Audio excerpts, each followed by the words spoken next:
Hello everyone and welcome back to a brand new video and welcome to the start of an all new series. Yes, as is tradition on the channel, every year when the all new F2 cars release, I decide to jump in and do an F2 career mode. Of course, if I remember correctly, the first two we did with Mick Schumacher. I believe I then did one with Teo Porcher, one with Ollie Behrman, one with Kimi Antonelli. And this year, as you would have probably read by the title, we are going to be running it back as Leo Fornaroli. Of course, unlike all of the previous drivers, apart from Teo Porcher, it doesn't look likely that Fornaroli is going to get an F1 seat next year, which I personally think is a huge shame. Things might change, obviously, before the end of 2025. I'm hoping, at the very least, he can win the F2 Championship and showcase his skill and prowess to all of the F1 teams as well. But yeah, there just doesn't seem to be that much hype around him, so maybe by doing this series, we can kind of help out elevate his kind of almost knowledge about him inside the sport as well. Of course, if you don't know what this series is though, we basically go through, I do all 14 rounds of the 2025 F2 Championship. Normally, what I do is on a Saturday, I will do qualifying and the sprint race, and then on Sunday, I will do the main event. But this week, I wanted to get on with it a little bit early, so today we are going to be doing the sprint race instead. Of course, the season kicks off here in Albert Park, Australia, before we head over to Sakhir. Saudi Arabia, the final race before we head back to Europe, with obviously Imola, Monaco, Spain, Austria, Silverstone, Belgium before the summer break, and of course the Hungaroring. And then after the summer, we've obviously got Monza and Baku, obviously this weekend the Azerbaijan Grand Prix, before quite a big gap before Qatar and Losail at the end of the campaign. I really enjoy doing this series. I always think it's a huge amount of fun. Maybe this year as well, if we win the championship, we will take Leo Fornaroli into Formula 1 as well. Of course, if you're new, please do make sure you leave a like, get yourself subscribed as well. We're getting very close to 150,000 subs. And also, if you want early access to future videos from this series, you can do so by clicking the join button as well for just £1 a month. But yeah, of course, obviously racing as the number one. Of course, Leo Fornaroli coming in as the reigning F3 champion. As always, it'll be maxed out AI, no assists, anything like that inside the game. Obviously, one-shot qualifying with the sprint and the feature race, and of course, 50% events as well.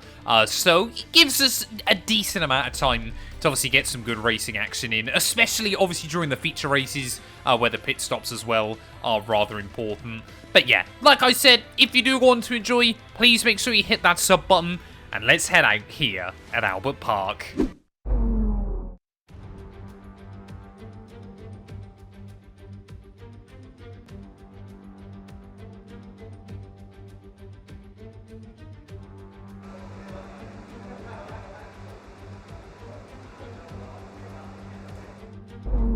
Well, here we are then, back in the land down under, ready for one-shot qualifying here from the Australian Grand Prix. Leo Fornaroli, his first opportunity to try and showcase his speed in the F2 world, and let's see if we can try and immediately start the season with a top 10 in qualifying. As you'll quickly learn over the course of this weekend, qualifying is really important in F2, because if you don't start inside the top 10, it is going to be very difficult to try and score some points there. But Invicta are a decent enough F2 team as well. They're fairly competitive, so I'm hoping, of course, this season that we are going to be able to fight for the championship as well. There is Joshua Dirksen in the AIX car there, just in the early lead. It will be interesting to see which of the F2 drivers does well this season. Of course, we've started to see some of these names make it up to Formula 1. Before I get asked, though, sadly, no. The F2 2025 roster of drivers cannot make it into F1 in your normal career modes inside the game. It is a bit of a shame, but I can kind of understand for EA, it is quite tricky to obviously implement them all in yet again there, so always a little bit frustrating. But yeah, as we make our way though down in towards the final few corners there, looks like Kushmaini currently going fastest at the moment. We just need to try and stay inside this top 10 though, as we wind our way through the final couple of corners. Looks like we are just hanging on in there at the moment. No, we're not. Out of the final corner, we're going to end up down in P16. Where was the straight line speed on the run to the line we lost about 6 places. Well, there we are, and Kushmini will take pole for our feature race on Sunday, and, well, he immediately jumps to the top of the championship, because, of course, 2 points available in qualifying as well. Sebi Montoya will line up second, just ahead of Luke Browning and Victor Martins. Ratomo Miata getting both ARTs inside your top 5. Of course, for the sprint race, though, the top 10 are reversed, so it's going to be Amory Cordial, the Belgian, that will line up on pole position just ahead of Gabriele Mini. Like I said, we end up all the way down in P16 there, but, I mean, 1/100th of a second would have seen us line up just ahead of Roman Stanek, so goes to show how close the whole field is. Kian Shields a little way off the pace, and Pepe Marti must have made a big error to end up 2.2 seconds off. But yeah, this weekend, though, we've got a lot of work to do. So it's all about speed in today's sprint race then. Not very many laps and no chance to get ahead on strategy. Who here today has the raw skill to take them to the top?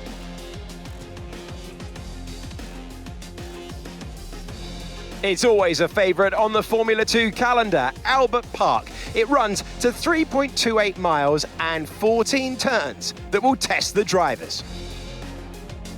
And we welcome you to the Formula 2 commentary box. I'm Alex Jakes. Alongside me for this one, Alex Brundle. It is a sprint race, it is race day. How much can you take from that one-lap pace into our multi-lap contest today? Well, there were plumes of dust coming off the cars at the beginning of free practice, so not a lot really. Quali's on the other compound of tyre usually. So for the sprint race, you kind of finger in the air, figuring it out. Well, here we are then down on the grid, ready for our first ever F2 race. Of course, as Alex Brundle just mentioned, in the sprint, you don't have to pit, just like in Formula 1. So you tend to obviously do qualifying on the softer tyre, and then the race, or the sprint race, I should say, on the harder tyre. And then, of course, on Sunday, you have to use both. Only 2 tyre compounds in Formula 2, though, so keep that in mind as well. But looks like it's going to be fairly sunny around the circuit as this sprint race comes to an end. 12 laps ahead of us, though. We have got to try and do a lot of work early on. Is Richard Verschoor and Alex Dunn just in front of me? Max Esterson just behind. It's 5 red lights. And the 2025 F2 season is go, go, go. They're getting very, very squirrely as we try and cycle up through second and third gear. But we will keep the car pointing in the right direction. Oh, in towards turn 1 there. Esterson trying to look around the outside there. But everybody getting a little bit caught up off the exit of turn 1. Everybody will just want to try and survive this first race of the season, get to grips with their machinery, as we would immediately be trying to go 3 wide with Alex Dunn and our teammate Roman Stanek then, not quite able to make that one work, as Stanek desperately trying to defend from the McLaren back driver, as he almost puts me in the wall on this opening lap. Somehow, we just about make it around the outside of the Rodin Carlin car, and well, we've gained 2 places then off the start of the event. Like I said, obviously top 10 get reversed for the sprint race, but only your top 8 score points. And I believe there is still bonus points for fastest laps as well. So obviously if we can try and set that, obviously pole position, those bonus points in the races as well. There are plenty of points available over the course of a weekend. 37 if you absolutely nail it. So more than even on a sprint Formula 1 weekend inside this game. But making our way down in towards the final couple of turns then of lap 1. I believe actually, sorry, it's 39 points available in Formula 2 because you get 10 for winning the sprint race as well there. But the car feels pretty good as we just try and get up to speed through those final couple of corners. Got to try and keep up with Roman Stanek just in front. Of course, this is being done after the patch for the AI as well. Now, obviously, I don't know how that affected the F2 drivers. We got yellows out, and immediately it looks like Jack Crawford's day is going to come to an end. Again, anybody that's watched Formula 2 IRL will know just how unreliable the Mechachrome engines can be. It's definitely a topic for another day, though. But Crawford, disaster in his sprint race then, as it's already over. I think already then our teammate Roman Stanek has lost the DRS to the cars in front. Rafael Villagomez then just outside of your top 10 at the moment, but let's see how powerful the DRS is as we make our way down the back straight there, getting right up to the back of our teammate there as we wind our way through the chicane. These F2 cars are pretty good at sticking close behind each other, and hopefully now we will get a run on Stanek. Of course, no ERS or anything like that to use while in these machines. It's just getting a little bit squirrely there off the exit of the corner, and we're still going to be side by side then with our teammate there. Can we make it work the long way around? We'll have the inside line for the final couple of corners as Stanek actually tries to turn in across me. It is always good. You know, the AI tend to be a bit more aggressive in Formula 2 because that's kind of just how the drivers tend to be. But Dirksen, a new fast lap of the day there as we will try and get a run back to the inside in towards turn 1. I believe Amri Cordial has already bolted up at the front of the order, but luckily we've kept that DRS as well. Of course, only the 2 detection points around this lap, 4 DRS zones. But yeah, now we've got to try and give chase to Rafael Villagomez just up the road. Well, unlike in Formula 1, the F2 races, they do tend to kind of form up into clumps, especially around a circuit like this. Obviously, where there are so many DRS zones, you can just see that we have taken a bit of time out of Rafael Villagomez on that last lap. Semi Montoya just up inside your top 10. But Amri Cordial, of course, he knows starting on that pole position, he has to go uber aggressive on that lap 1 to try and get the cars behind out of the DRS. Now, I did think still that F2 DRS was only enabled at the start of lap 3. I might be wrong, or maybe it's just an oversight from EA as well. I have to check back through the rulebook there, as barely hanging onto the car as we try and make our way out onto the back straight. We've definitely got good top speed in this thing, but of course with the DRS for Stanek, he's able to keep up with me quite nicely. Seems to be quite a battle going on though, just up the road. I believe that's Kuzmini holding up a few other drivers, so he must have had a good start to move up the order slightly, but isn't really able to do much with it. Well, I believe then it's Victor Martins in the ART car there trying to battle with Kuzmini as we make our way through the final couple of corners, and the ART driver has finally made that move work then, so up into, I believe, 7th place for him. So we really are battling for the final points-paying positions early on in this race. Want to try and get fastest lap if I can. I believe that bonus point as well is currently going the way of Amri Cordial, who now maybe is beginning to struggle a little bit as one of the, I think that's an MP Motorsport car. I've got to try and obviously remember which team has which colour inside this game as well, because of course it doesn't always match up with their livery inside the game. Of course, quite a few Formula 2 drivers are obviously with junior academies, things like that. Yeah, there's quite a few, obviously, different liveried cars inside this game. So, for example, Victor Martins now at the front of this little group. Obviously, his dot on the minimap is white, but his ART car, of course, with the Williams livery on it as well, or obviously their junior racing livery. So, yeah, I mean, there's a big gap, though, has opened up just ahead of Martins here. So I feel like 7th place might be the best we can try and do this afternoon, but we've got so much bite through that chicane. A little bit further behind Rafael Villagomez on the way in, so hopefully we're going to be able to try and get a run on the Van Amersfoort driver on the way out. Muscle our way to the outside, a little bit risky against the AI here as Villagomez there just tries to shovel me out towards the curbs. Gets a big run though through that penultimate right-hander of the lap though. We will just move him slowly out, pinch him to that apex through the final corner. Again, luckily the AI may be slightly less aggressive than what we would expect to see from F2 IRL. But up then into P11, we can definitely score some points today, and that would be a good way to start the campaign. Well, I don't know if Kushmini's got a little bit of damage or is just really struggling for race pace here. Maybe set that car up to be quick over one lap there as well. Luke Browning almost got a run on him down at the end of the back straight there, but Martins seems to have absolutely bolted here, and I think Miney is really holding up quite a few cars as Sebastian Montoya. Yes, he is the son of Juan Pablo. Now, just in front of me there as well, Luke Browning gets a big wobble down through the final couple of corners. Can we keep it all clean and tidy through those final couple of turns once again? Obviously, these videos, because the races are a lot shorter, obviously will be a lot shorter than like the standard F1 career mode videos we do. But normally you'll get quite a lot of action. You get a lot of bang for your buck, if you will. There is almost new fastest lap of the day. I think that was about a 10th away from what Cordial managed earlier on. But generally speaking, these medium tyres hang on pretty well inside this game as we got more yellows out. I think that might be a car just behind me that is breaking down. Is that Rafael Villagomez dropping to the wayside? I think it is. So Roman Stanek then moving up and into 12th place here. Both of your Invicta cars just outside the top 10. Can we get a good run, though, on Seve Montoya as we try and make our way out into the back straight there? You can see how much bravery we've got to try and get on the loud pedal nice and early, as obviously we'll have the DRS, but so will he. So do not want to be kicking up on the grass there as well. We've actually dropped Stanek now out of the range as well, so our teammate, I think, is going to be in big trouble towards the end of this race. But trying to get a good run then on Montoya out of the chicane. See, he's actually getting quite a nice run on Luke Browning as well. He'll have to swing defensive, though. So I'm not quite late enough on the brakes that time round. Oh, no! Oh, Seve Montoya going for a spin. Safety cars are enabled in this series, and that could give us one. I don't think it's going to, though, as somehow we didn't even hit him. But annoyingly, what that has done, though, is left us again back in the clutches of our teammate Roman Stanek, who wants to have a look down the inside.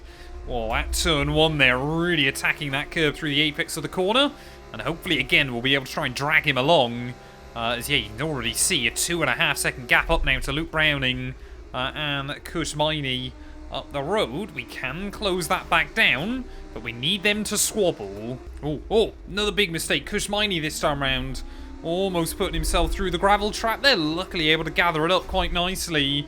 And just about able to hang on ahead of myself. So everybody still trying to get to grips with these machines. Of course, Kushmini, though, obviously raced in F2 last season. And the cars don't change year to year. So he should be used to, obviously, the car underneath him. As you can just see there, you can see Luke Browning, though, 2 seconds now up the road. So we need to try and find a way around Miney nice and quickly. Only 3 laps to go in this sprint race here. Like I said, top 8 score points. Won't be able to get a run on him out of the first turn. So it's going to have to wait for the back straight. Really trying to get the car dug in. You notice how understeery it can be when you're stuck in the dirty air of the car in front. But Kushmini, say DRS against no DRS. I don't think he's going to be able to do a lot here. Still going to try and give me a big old squeeze, though, as hopefully Roman Stanek might just be able to follow us by.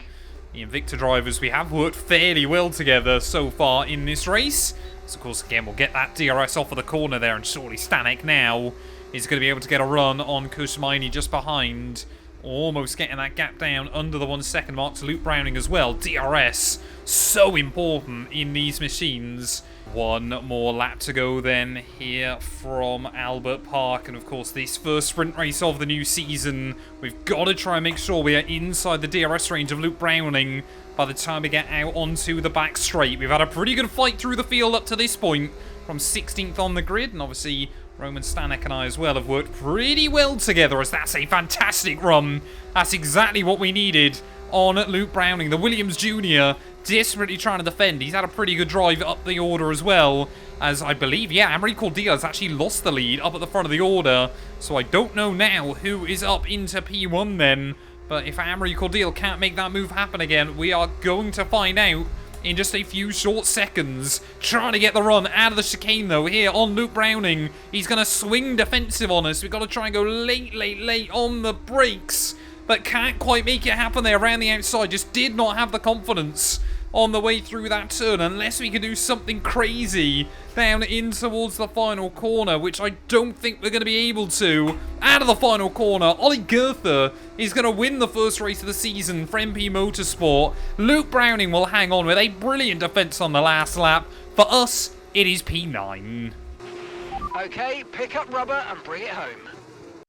What a race! What a performance! Here's your winner, and his name is Oliver Goethe. Well, sprint races are basic, aren't they? And that's why we like them. Set them all going and let them have at it. And they really showed the racecraft and pace that you need to win one.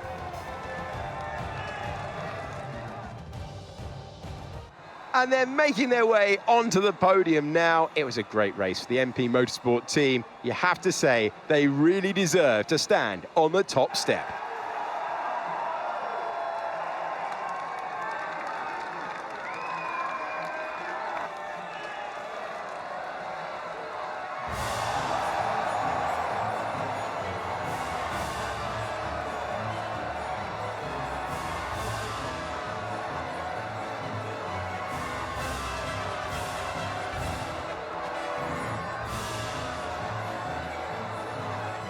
Well, there we are then, 2 of your Red Bull back junior drivers and 2 drivers that got promoted from F3, making their way onto the podium in their debut F2 race. And Amaury Cordial, who despite however many years he's been in F2 now, he's never had a podium IRL, so at least he's got one inside this series. Goethe will take the win from 3rd on the grid, like we said, ahead of Cordial, who gets 9 points, 8 for the 2nd place finish, and an extra 1 for the fastest lap there. Arvid Lindblad in P3, just ahead of Rotoma Miata. Gabriele Mini struggling down in P5, just ahead of Joshua Dirksen, with Victor Martins and Luke Browning rounding out your top 8. 16th to 9th and 13th to 10th for both Invicta cars shows that if we get our qualifying pace together, we have got a lot of speed as well. Just ahead of Kushmaini, Alexander Dunn, and John Bennett there. Richard Vishaw, a disappointing day for him, but not as bad as Rafael Villagomez and Jack Crawford. Of course, neither of those two seeing the checkered flag, and Sebi Montoya in his Prema, of course, going for that spin